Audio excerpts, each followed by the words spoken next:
Retailers are now reacting to an executive order that will soon ban the sale of intoxicating hemp products that mimic marijuana. Governor Mike Parson says he wants to protect consumers from dangerous products, but many sellers say the move goes too far and crushes small business.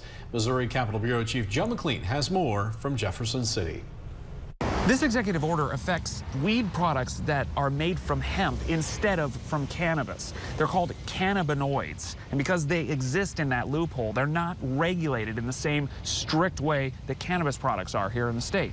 But instead of imposing those regulations, the executive order yesterday just bans the sale outright. I stopped by Mind Right Wellness, which opened in Columbia about 3 years ago. Today, owner Ethan Jones is stripping the Delta 8 sign off his walls because in 29 days, he won't be legally allowed to sell those products anymore. We're losing a chunk of products that we will no longer be able to provide to people that have been shopping with us for those products for years, safely. The executive order issued yesterday says that starting September 1st, any food or drink containing hemp-derived marijuana will be banned from sale.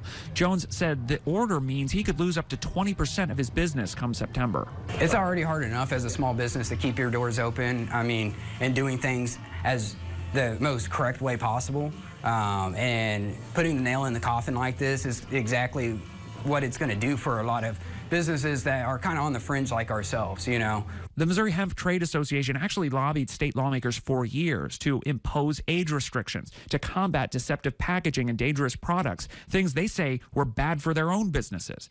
Retailers now say the ban represents an attempt to monopolize the cannabis market. John Muller co-founded Greenlight Dispensary, one of the state's largest cannabis retailers. He said any product that's not subject to testing requirements or state regulation hurts not just that business, but the entire industry. We're still in an infancy phase in the cannabis world, and I think the more tightly controlled we can keep that product now, it will open up opportunities later on down the road as the dispensaries morph into something else as we get federal legalization and things like that. Still, that control will have yet unknown economic impact, as nearly 10,000 points of sale will have to stop selling these products on September 1st.